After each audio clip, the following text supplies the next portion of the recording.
අපි අද කරන්න යන්නේ 2018 අවකලනය ප්‍රස්ථාර ගන්න. හරි. ඒ කියන්නේ කියෝ එකේ 14 ගන්න.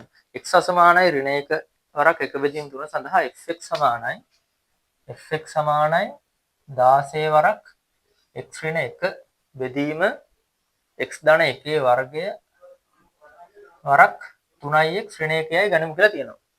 අපිට කියනවා x සමානයි ඍණ 1 වරක් එක බෙදීම 3 සඳහා fx ව්‍යුත්පන්න. ඒ කියන්නේ පළවෙනි අවකලනය පළවෙනි අවකල සම්මුඛය ඍණ 32x වරක් මේ මොකද්ද බව පෙන්වන්නලු. හරි. මේක සුළු කරන්නේ අවකලනය කරමු. f'(x) කියන්නේ මේක ලබ්ධියක අවකලනයක් තියෙන හරේ ලීව ලවය අවකලනය කරාම x ධන 1 වර්ගයයි 3x ඍණ 1යි මෙයා ලීව මෙයා අවකලනය කරා. මෙයා ගුණිතයන්නේ 16 වරක් x ඍණ 1 අවකලනය 1යි ඍණ ධන x ඍණ 1 වරක් 16 අවකලනය බිඳුවයි.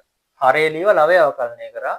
ඍණ ලවය ලීව හරේ අවකලනය කරා. හරේ නැවත ගුණිතයන්නේ තියෙන්නේ x ධන 1 වර්ගයේ වරක් මෙයාගේ අවකලනය 3යි. ගුණිතයන්නේ ධන 3x ඍණ 1 වරක් අරයාගේ අවකලන x ධන 1 වර්ගය දේවතාවක් x ධන 1 වරක් 1යි. බෙදීම හරේ වර්ගය x ධන 1 හතරවෙනි බලයයි 3x ඍණ 1 වර්ගයයි කියලා නෝනේ. ඊට පස්සේ f'(x) ඔක දැන් ඔයාලා සුළු කරගෙන මොන සුළු කරන්නේ නැහැ. සුළු කරපුවාම මේ වලට ඍණ 32x 3x ඍණ 5 බෙදීම x ධන 1 ඝනය x ධන 1 ඝනය 3x ඍණ 1 වර්ගය කියලා එයි. 3x ඍණ 1 වර්ගය කියලා එයි. හරි. ඕකනේ බව පෙන්වන්න තියෙන්නේ. හරි. මේක බව පෙන්වන්න. ඊට පස්සේ කියනවා සිරස් ස්පර්ශෝන්මුඛ හැරුම් ලක්ෂ දක්වමින් y සමාන fx කියන ප්‍රස්ථාරය දල සටහනක් අඳිනවා. හරි. මෙයාගේ ප්‍රස්ථාරය අඳින්න කියලා කියන්නේ f'(x) හොයාගත්තා. f'(x) කියන්නේ ඍණ 32x 3x ඍණ 5 බෙදීම x ධන 1 තුන්වෙනි බලයේ වරක් 3x ඍණ 1 වර්ගය. හරි. දැන් ප්‍රස්ථාර අඳින්න යමු. මම f'(x) සමානයි බිඳුවක් කරනවා. f'(x) බිඳුවක් කරනවා ඍණ 32x 3x ඍණ 5යි බෙදීම x ධන 1 තුන්වෙනි බලයේ 3x ඍණ 1 වර්ගය. මෙයා බිඳුවට සමාන කරලා හරේ වෙන වෙනම බිඳුවට සමාන කරනවා ලවය වෙනම බිඳුවට සමාන කරනවා. හරි.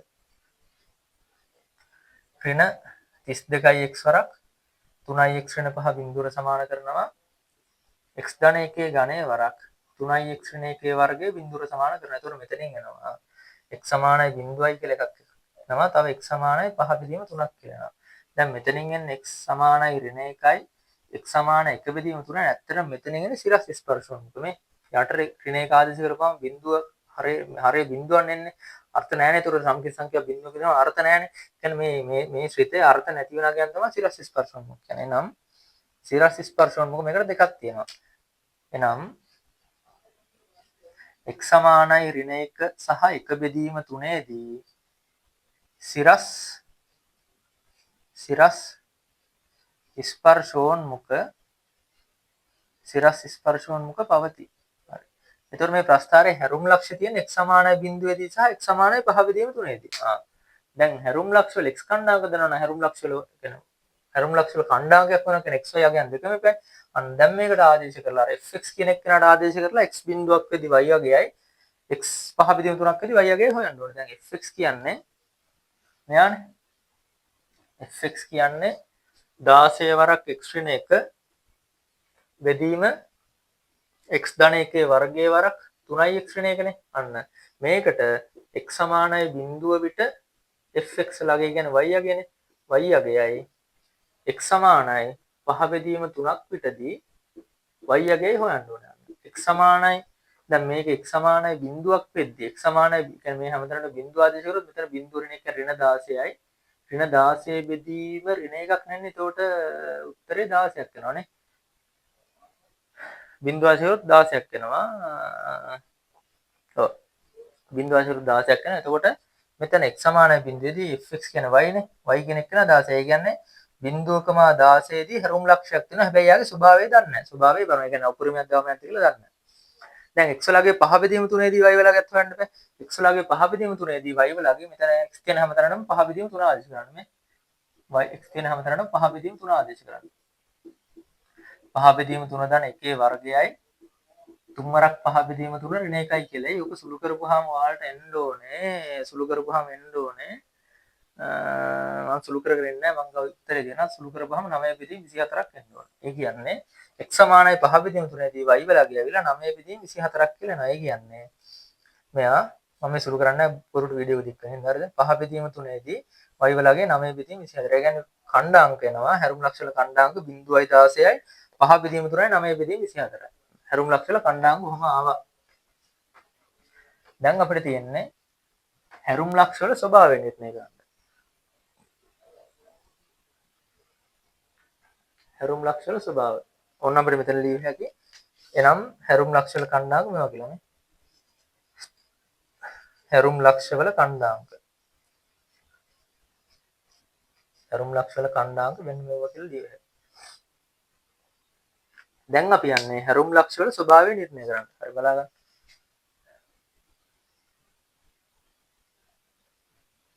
මෙහෙම දාගත්තා. මේක x කියලා දාගත්තොත් අපිට ආපු x වල අගයන් මොනවද? x වලගේ බිඳුවක් කියලා ආවා.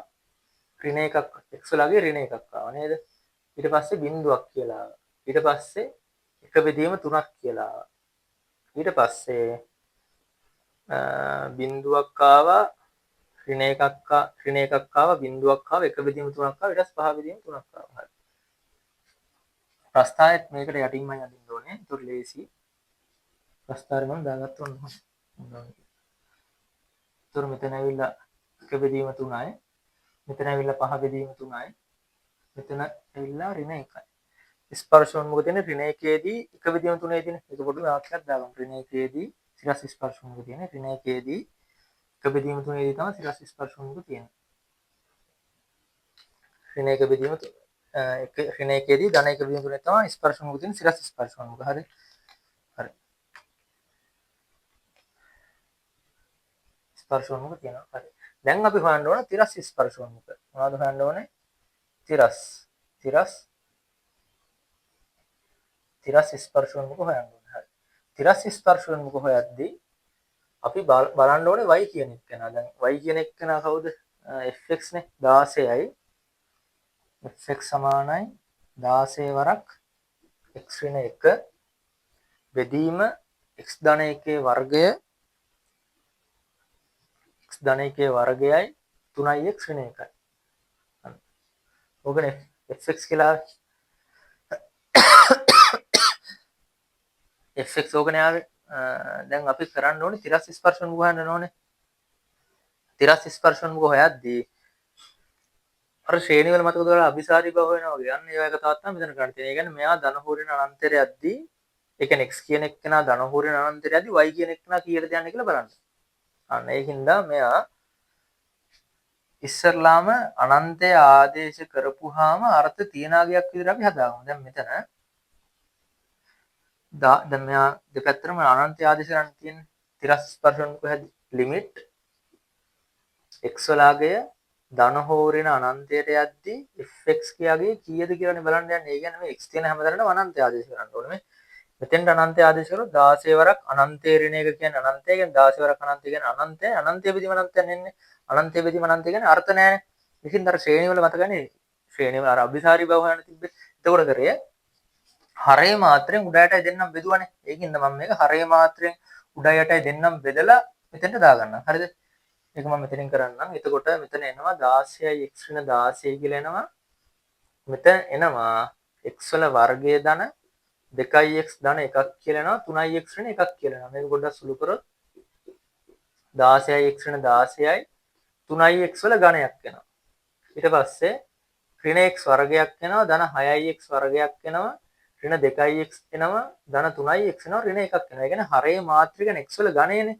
x වල ඝණයෙන් උඩ යටයි දෙකම බෙදපුවාම මෙතන 16 බෙදීම x වර්ගය කියලා එනවා. මෙතන 16 බෙදීම x වල ඝණය කියලා එනවා.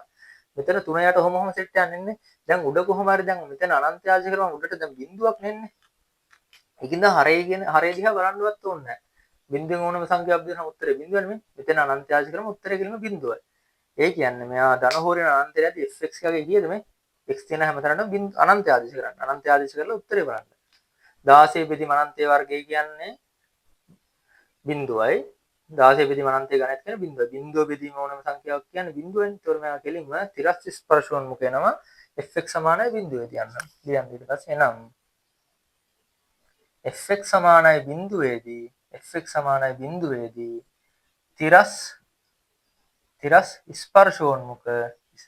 ස්පර්ශෝන්මුඛ පවති. අන්න මේ ප්‍රස්ථාරයේ තිරස් ස්පර්ශෝන්මුඛ තියෙන fx සමානයි බිඳුවේදී. අන්න ඒක හොයන්නේ ධන හොරණ ඒ කියන්නේ fx කියන එක ධන හොරණ අනන්තරයක්දී x වල අගේ බලන්න. y වල අගේ බලන්න. fx කියන ප්‍රකාශන x කියන එක ධන හොරණ අනන්තරයක්දී y වලට එන උත්තරේ බලන්න. හරි. තිරස් ස්පර්ශෝන්මුඛ ආවා x සමාන මේ y සමානයි බිඳුවේදී. හරි. ඊට පස්සේ ප්‍රස්ථාරයේ ඡේදන ලක්ෂණ කණ්ඩායම් හොයන්න බෑ. ප්‍රස්ථාරයේ x සමානයි බිඳුවේදී y වල අගයන් සහ x සමානයි බිඳුවේදී y වල අගයන්ුයි y සමානයි බිඳුවේදී x වල අගයන් හොයන්න ඕනේ. අන්න fx කියන එක්කෙනා අපිට ආවේ 16යි. fx කියන එක්කෙනා ආවේ 16යි x ඍණ 1 බෙදීම x ධන 1 ඝණය වරක් 2යි x ඍණ 1 නේ ආවේ. දැන් මේක x වලගේ බිඳුවක් වෙද්දී y වලගේ කලින් හොයාගත්තනේ. ඒ කියන්නේ මෙයා x සමානයි බිඳුවේදී y වලගේ 16ක් වෙන්න ඕනේ. y වලගේ 16ක් වෙන්න ඕනේ. y සමානයි බිඳුවේදී x වලගේ කොහොමද හොයාගත්තේ නේ? ඒක හොයමුනේ. y සමානයි බිඳුව කියන්නේ fx වලගේ බිඳුවක් වෙද්දී මෙතනින් එන්නේ කීයද? y සමානයි බිඳුවේදී මෙතන එනවා 16යි බිඳුව සමානයි 16යි x ඍණ 1 බෙදීම x ධන 1 ඝණය 2යි x ඍණ 1 කියලා නේද? ඒ කියන්නේ x සමානයි කෙලින්ම එකක් කියලා නෝනේ. ඒ කියන්නේ y බිඳුවේදී x වලගේ එකයි. y බිඳුවේදී x වලගේ එකයි. හරි. දැන් තියෙන්නේ ප්‍රස්ථාරය අදින්න. ඡේදන ලක්ෂණ කණ්ඩායම්කත් එවුවා. ඡේදන ලක්ෂණ කණ්ඩායම් කියවා. ඒ කියන්නේ ඡේදන ලක්ෂ x බිඳුවේදී y 16යි x එකේදී y බිඳුවයි. මේ කියන්නේ ඡේදන ලක්ෂණ කණ්ඩායම්. මේ ප්‍රස්ථාරයේ ඡේදන ලක්ෂණ කණ්ඩායම්. x සහ y අක්ෂ ඡේදන ලක්ෂණ කණ්ඩායම්.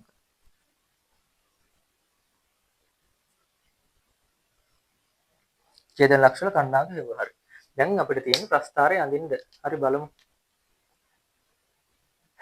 x සමානයි ඍණ 1ේදී x සමානයි ඍණ 1ේදී සහ එක බෙදීම තුනේ සිරස් ස්පර්ශ මුඛයක් තියෙනවා. හරි. x සමානයි බිඳුවේදී y වලගේ 16. ඊට කලින් මෙතන ස්වභාවය නිර්ණය කරන්න බෑ. මෙතන අපි දාගන්න ඕනේ, හොයන්න ඕනේ f'(x) කියලා ලකුණ. f'(x) හි ලකුණ. අර fx කියන එක නේ එකපාරක් x කියන අවකලනය කරාට පස්සේ ආවන එකනේ. අන්න. දැන් අපි බලන්න ඕනේ ඍණ එකට වඩා අඩු වගයක් මෙයාට ආදේශ කරලා මොකද්ද එන ලකුණ කියලා තමයි බලන්න ඕනේ. ඍණ එකට වඩා අඩු වගයක් මේ x තියෙන තැන් වලට ආදේශ කරන්නකො. ඍණ 10 වගේ දාන්න උඹට ඍණයි ගුණ වුණාම ඒතර ධන එනවා. මෙතන ඍණ 10 දාපුවාම මෙතනින් එන්නේ කොහොමද ඍණ උත්තර යන්නේ? මෙතන ඍණ 10 මොනවද දැම්මත් ගණයක් තියෙනද උත්තරේ ඍණනේ. ඍණාගයක් නෙන්නේ මෙතනින් කොහොමද ඍණ 10 ඍණ 9 ඍණ ගණය. වර්ගයේ බලන්නවත් දෙයක් නැහැ කෙලින්ම ධන. ඒ කියන්නේ ධනයි ඍණයි බෙදෙන උත්තරේ ධන. ඒ කියන්නේ ওই විදිහට මේ සෙට් එකකටම දාගෙන යන්න ඕනේ. හරි. එහෙනම් දාන ගිහපුවම මේ ධන ඍණ ධන දෙකක් එයි. ඊට පස්සේ අන්තිමේට ඒ වලට තවත් ඍණ එකක් කියලා. වීඩියෝ එකේ දිග ගස්සන්න ඕනේ නැහැ නේ. ඒකින්ද එකක් මම කරලා පෙන්නනවා. ඒ විදිහට දිගටම ආදේශ කරන්න තියෙනවා. හරි. හරි. දැන් හැරුම් ලක්ෂ්‍ය තියෙන්නේ බිඳුව 16 සහ ඒ කියන්නේ x වලගේ බිඳුවේදී x වලගේ පහ බෙදීම තුනේ තියෙන්නේ. x වලගේ බිඳුවේ පහ බෙදීම තුනේදී. හරි. අපි එතන බලමු කොහොමද හැරුම් ලක්ෂ්‍ය උපරිමයක් ගාව යන්නේ කියලා. දැන් මේ පැත්තේ dy අර d කියන්නේ f'(x) කියලා ලකුණ කියන්නේ ඇත්තටම අනුක්‍රමණය කොහොම වෙනවද කියලා බලන්න ඕනේ. අනුක්‍රමණයේ ධනාගයක් කියන්නේ x අක්ෂයත් එක්ක හදන්න ඕනේ සුළු කෝණයක් නේ. වෙන්න මේ වගේ මේ වගේ තමයි වෙන්න ඕනේ. අනුක්‍රමණයේ ඍණාගයක් කියන්නේ x අක්ෂයත් එක්ක x අක්ෂයේ මේ පැත්තත් එක්ක හදන්න ඕනේ මහා කෝණයක් නේ. ඒ කියන්නේ මේ වගේ වගේ. අනුක්‍රමණයේ බිඳුව කියන්නේ සමාන්තර රේඛාවන් x අක්ෂයට සමාන්තරව යන්න ඕනේ. ඒ කියන්නේ නිකන් ඔහොම එකක් නෑ දෙන්න ඕනේ. ඔහොම එකක් තමයි යන්නේ. පහ බෙදීම තුනේදී පහ බෙදීම තුනේදී මේ පැත්තේ ධනාගයක්. ඒ කියන්නේ මෙහෙම එකක් යන්න ඕනේ. ඍණාගයක් කියන්නේ මහා කෝණයක් හදන්න ඕනේ. ඒ කියන්නේ ඔන්න ඔයා ගන්න දෙන්න ඕනේ. හරි. ඒකත් නිර්ණය කරගත්තා. x සමානයි බිඳුවේදී y වලගේ 16. ඒ කියන්නේ මෙතනින් ඔන්න ඔහොම එකක් එන්න ඕනේ.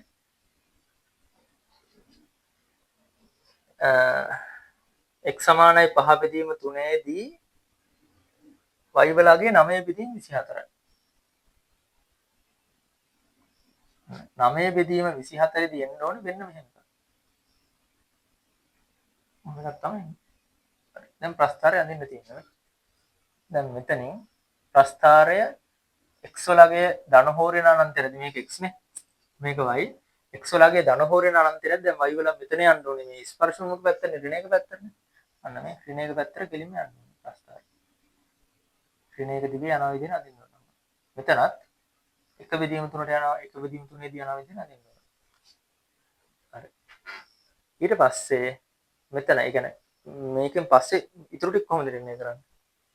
x වලගේ ධන හෝරේන අනන්තයක්ද මේ x වලගේ ධන හෝරේන අනන්තයක්දී හොයාගත්තනේ y වලගේ කීයට දැන බිඳුවට කියලා මේ. අන්න y කියන එක නම මෙතන බිඳුව. මෙතන බිඳුවට ආසන්නව සමාන්තර වෙන්න ඕනේ. x වලගේ මේ පැත්තට අනන්තයක්දී y වලගේ යනකොට බිඳුවට නේ. මේ පැත්තටදී y බිඳුවට යනවා. ඊට පස්සේ අපි හොයාගත්තානේ x වලගේ කේදී y ගණනාක බිඳුව කියලා අන්න. ඒ කියන්නේ ප්‍රස්ථාරය මෙතනින් ඡේදනය වෙලා වෙන්න මේ අක්ෂයට يعني එක බෙදීම තුනට සමාන්තර විදිහට යන්න ඕනේ. සිරස් ස්පර්ශ වුණොත් හරි. දැන් ප්‍රස්ථාරයේ මේ කොටස් 1යි 2යි 3යි 4ක් තියෙනවනේ 4යි 5ක් තියෙනවනේ. 5ක් තියෙනවනේ මේ පැත්තේ කොටසක් ඇඳලා ඉවරයි. දැන් මෙහෙත් ඇඳලා ඉවරයි. මෙතනත් ඇඳලා ඉවරයි. මෙතනත් ඉවරයි. දැන් මෙතන ඇඳින්න තියෙන්නේ. මේ පැත්තේ කොහොමද? මෙතනින් ඇඳේද මේ පැත්තෙන් ඇඳේ කොහොමද චෙක් කරන්නේ?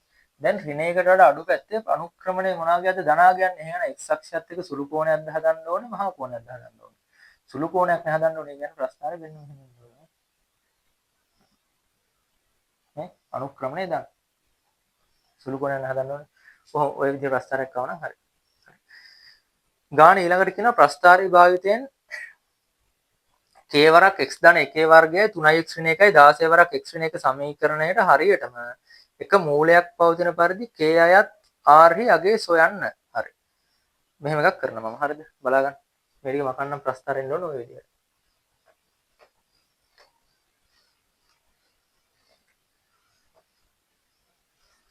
අපිට කියනවා k වරක් x ධන 1 වර්ගය. k වරක් x ධන 1 වර්ගය 3x ඍණ 1 සමානයි 16 වරක් x ඍණ 1 කියන සමීකරණයේට හරියටම එක් මූලයක් පවතින පරිදි k z ගේ අගය සොයන්න කියලා කියනවනේ. හරි. මම මෙහෙම එකක් කරගන්නවා. දැන් මේ තියෙන y සමාන fx කියන ප්‍රස්ථාරයනේ. fx කියන ප්‍රස්ථාරය. මම ඒක මේ ප්‍රකාශනය වෙන්න මේ විදිහට හදා ගන්නවා. සමානයි x ධන 1 වර්ගය වරක් 3x ඍණ 1යි. මේ තියෙන්නේ මොකද්ද? කලින් අපිට ආපු fx කියන එක නා නේද වෙන්න මෙතන තියෙන්නේ. මේ fx වල තියෙන ඒතර කෙලින්ම k සමාන fx වගේ එකක් වෙනව නේද? ඒ කියන්නේ fx සමානයි k කියලා එකක් වෙනව නේද? මෙතනින් නිරූපණය වෙන්නේ fx සමානයි k කියන ප්‍රස්ථාරය. කියන්නේ y සමානයි k කියන ප්‍රස්ථාරය නෙවෙයි තියෙන්නේ මේ. y සමානයි මොකක් හරි නියතයක් කියන ප්‍රස්ථාරය නෙවෙයි. y සමානයි මොකක් හරි නියතයක් කියන ප්‍රස්ථාරය. අන්නේ ප්‍රස්ථාරයේ හරියට එක් මූලයක් පවතින පරිදි k එකේ සඳහන්. දැන් මොකක් හරි ප්‍රස්ථාර දෙකක් දීලා මේ ප්‍රස්ථාර දෙක ඇසුරෙන් මූල සොයන්න ගියොත් මේ ප්‍රස්ථාර දෙකේ ඡේදන ලක්ෂ වල කණ්ඩායම් වලින් නේද මූල එන්නේ. අන්න දැන් අපි මේකේ කොහේ හරි දැන් y සමානයි k කියලා රේඛාව දැන් k කියන එක්කෙනා පරාසයත් k කියන එක්කෙනා මොන පරිදි k අයත් අගයන් සොයන්න. හරි. මම ගන්නම් y සමානයි k කියන එක්කෙනා මෙන්න මේ හරියම ගන්නවා කියලා. මේ අපි යන්නේ y සමානයි k කියන ප්‍රස්ථාරය. හරිද? y සමානයි k ප්‍රස්ථාරය තමයි k තමයි හොයන්නේ. හරිද? y සමානයි k කියන එක නේද? දැන් අපිට කියනවා මෙයාට හරියටම එක මූලයක් පවතින පරිදි k හි අගය පරාසය හොයන්න කියන්නේ. මෙයාට තියෙන්න පුළුවන් මූල එකයි හරියටම.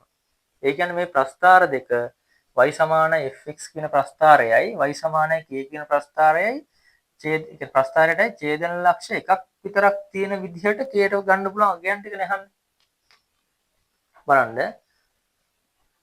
ප්‍රස්ථාරය ඍණානන්තයේ ඉඳන් බිඳුවට යනකම් මේ පැත්තේ ඉඳන් මෙතෙන්ටම යනකම් මේ ප්‍රස්ථාර දෙක ඡේදනය වෙන්නේ එකම තැනක. ඒ කියන්නේ ඡේදන ලක්ෂ දෙන්නේ එකයි නේද මේ? මෙහෙම කොහේ යන්නත් මේ කොච්චර යන්නත් fx කියන ප්‍රස්ථාරය k කියන ප්‍රස්ථාරය ඡේදනය වෙන්නේ එක පොයින්ට් එකකදී. ඒ කියන්නේ k ට ගන්න පුළුවන් මෙන්න මේ පරාසය.